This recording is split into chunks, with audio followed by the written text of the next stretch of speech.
At 43, I've trained hundreds of people to achieve their strength and weight loss goals. But when it came to my own training, I often ignored a lot of my own advice. If I had just followed the advice that I gave to my clients in my 20s, I could have saved myself years of wasted effort. The truth is, good advice is easy to understand on paper, but actually applying it in your own life is much more difficult. So in this video, I'm gonna break down the biggest fitness lessons that I wish I knew earlier, broken down into 3 key sections. First, we're gonna go through the counterintuitive truths that most people get wrong. Then we'll take a look at the things that would have saved me years of trial and error and the biggest mistakes that have held me personally back. And at the end, we're gonna take a look at the mindset shifts that have changed the way that I think about training. These are probably the most important for long-term results. Now, before we jump in, I'm gonna give you something to think about. If any of these points trigger a really strong reaction in you, whether you vehemently disagree with it or you're sick of hearing it because you've heard it over and over so many times, ask yourself why you're having that reaction. Is it something that you've tried before and it just didn't work for you? Or is it something that you've avoided trying for one reason or another? Sometimes the advice that we resist the most is exactly what we need to hear. And after you've thought about it for a bit and you still vehemently disagree, let me know in the comments. I'm all for healthy debate. And as always, if anything here strikes a chord with you and you want to hear me go a little bit deeper into it, let me know in the comments as well, and I can make a longer video about that specific point. With that said, let's get into section number 1. These are the counterintuitive lessons that I've learned along the way that most people get wrong. This first one is a big one, and you've heard it a million times before, but yet people still come back time and time again to it. So lesson number 1 is cardio will not help you lose weight on its own. When most people decide to lose weight, the first thing that they think of is to do more cardio. Calories in, calories out. If we burn more calories, then we're gonna lose weight, right? Makes sense. But here's the problem. It takes a ton of cardio to burn off even a small cookie, and cardio makes you hungrier. And on top of that, after a tough workout, research shows that your body's gonna naturally slow down for the rest of the day, reducing your overall calorie expenditure and bringing you closer to baseline than you might expect. So the lesson here is that cardio is amazing. It's great for heart health, mental health, endurance training, but when it comes to weight loss, it's all about managing your intake. Lesson number 2 is food quality does not matter for weight loss. I used to believe that eating clean would lead to weight loss, and I didn't have to worry about counting calories. This is a big thing that comes up in the paleo community or the keto community or the intermittent fasting community. All of these diets, they say, hey, as long as you eat these specific things, you don't need to count your calories. When the reality is, when you have things like paleo brownies or keto cookies, the calories can add up quickly. And being on one of these special diets is not gonna override calories in, calories out. It's just the laws of thermodynamics. That said, food quality is amazing. It's good to get your micronutrients. It's obviously better to eat vegetables than cookies or packaged foods. So keep the quality, but also manage your intake. Track your intake throughout the day, and you'll get results much faster. Lesson number 3, trying to out-exercise your diet is a losing game. If you're trying to lose weight or trying to do body recomposition, you have to manage your intake. Back in my 20s, I used to think that I could just train a little bit harder to burn off excess calories. The reality is, the harder I trained, the hungrier I got, and I was too exhausted to move for the rest of the day after a really, really hard workout. So the lesson here is to focus on your food intake first, and then use movement as a way to complement your diet and also to stay strong and mobile. Lesson number 4 is machines are an underrated strength training tool. Back in the 90s, when I first started training, we were using machines all the time. I used them to get really strong. But sometime in the 2000s, when CrossFit became popular, functional fitness became popular, it was all about free weights, barbells, dumbbells, kettlebells. And all of those things are great, and I'm not downplaying the benefits of using any of those things, but machines can be a part of a well-rounded workout program. In the last year or so, we've started using the leg press a little bit more, the hack squat a little bit more. all sorts of different machines in the gym. And the strength that I've been able to build in a safe way has been really beneficial for me. Any strength that you can build is functional strength. So in my opinion, machines can be just as functional as barbells, kettlebells, and dumbbells. Lesson number 5 is that fitness is not all about discipline. It's about designing a system that makes success easier. So back in the day, I used to think that I just needed more motivation, more discipline to get my workout done. But then I read books like Atomic Habits, which allowed me to create habits, create systems, and structure my environment that made success automatic. So the lesson here is to remove obstacles, create habits, and make the right choice the easy choice, like meal prepping, so that way you're much less likely to order takeout. All right, we're on to section 2. These are the things that if I had only applied earlier, I would have saved myself years of trial and error.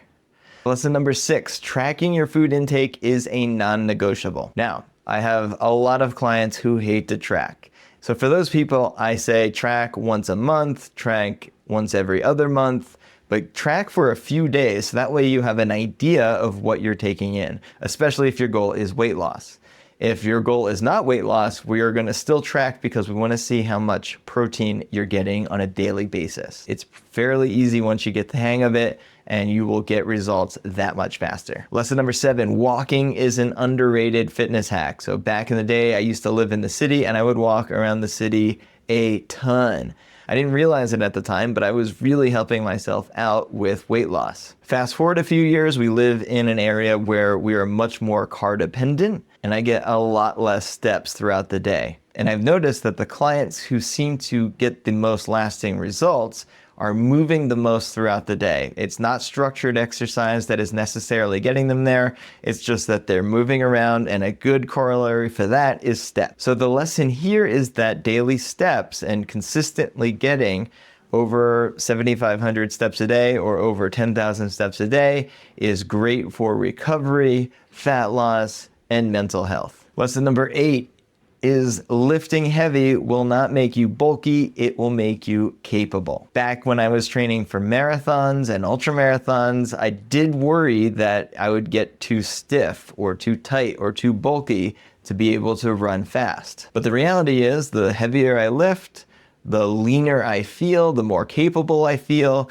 and the more resilient I feel when doing my endurance activities. So the lesson here is that strength is the foundation of fitness. Train and lift heavy so that way you can be more capable, not fragile. Lesson number 9 is that people train either too much or not enough.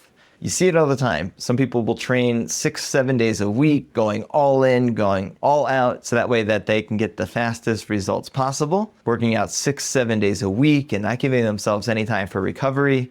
Or you see the opposite end of the spectrum where you see people lifting the lightest weights possible and not really getting much done. Both ends of the coin are gonna cause problems in the long run. When you're training that much, you're not able to go hard enough in your workouts, and you're not giving your body the time that it needs to recover from your workouts. So you're always gonna be stuck in this limbo where you're always feeling sore.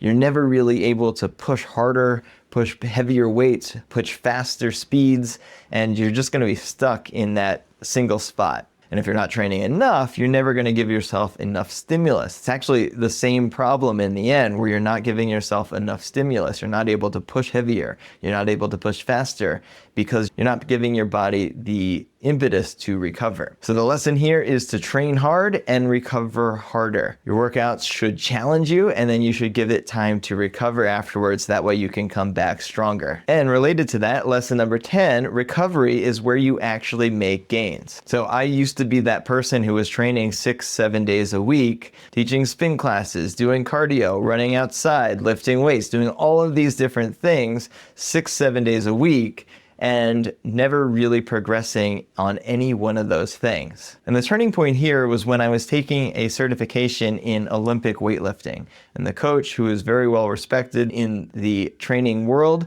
said that the workouts are great, but the recovery is where you're actually gonna see gains. The recovery is when your body can actually build back stronger. So I started to take my recovery days more seriously, and I got stronger faster. I took more rest, and counterintuitively, I saw more improvement. And that doesn't necessarily mean these costly things like cold plunges, saunas, recovery boots. Even though I do a lot of those things, the most effective and the most studied are sleep and stress management. So if you can do those two things, you're going to get most of the results of your recovery. Lesson number 11 is that shiny object syndrome will ruin your progress. So back in the day, I was constantly jumping from program to program, looking for the next best thing that would get me the best results as fast as possible, until I realized that professional athletes, bodybuilders, all of these people on a really high level were following the same program over and over again and just getting better incrementally at that program. So the lesson here is to commit to a program for at least 12 weeks, and then you can adapt and adjust and move on to the next thing if you see fit,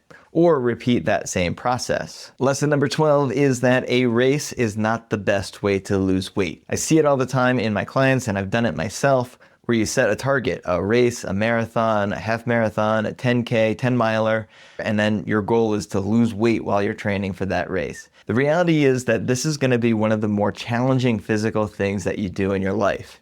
These are really taxing on your body. And the last thing you want to be doing is being in a calorie deficit. You want to be fueling your muscles. You want to be fueling your body to do this really hard thing. So while I was doing that race and trying to lose weight so I could be lean and fast, I lost strength, I struggled with recovery, and I just felt tired all the time. So the lesson here is to train for performance or for weight loss. Don't try to do both at the same time. And we've now made it to the last section, the mindset shifts that I think are actually the most important of these things.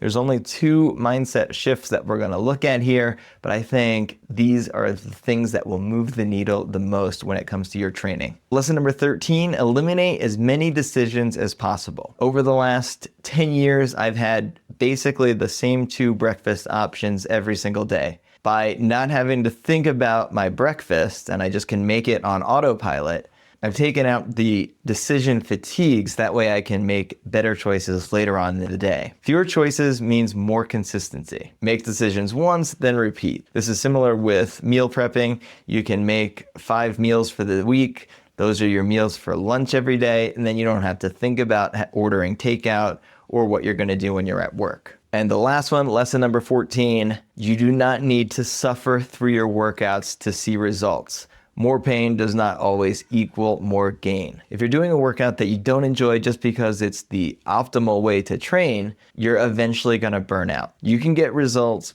without killing yourself in the gym. Maybe you enjoy going to fitness classes better. Maybe you enjoy getting out and cycling. Maybe you enjoy trail running or hiking. All of these things can get you great results. The lesson here is to find a workout style or program that you enjoy, or you're not likely to stick with it. So I could go on, but I'll leave it at that. If any of these ideas stood out to you, let me know in the comments below. I can make a deep dive video on any of these topics, and I hope you can learn from the mistakes that I've made over the years and get some amazing results. That said, have a great rest of the day and check out this video next.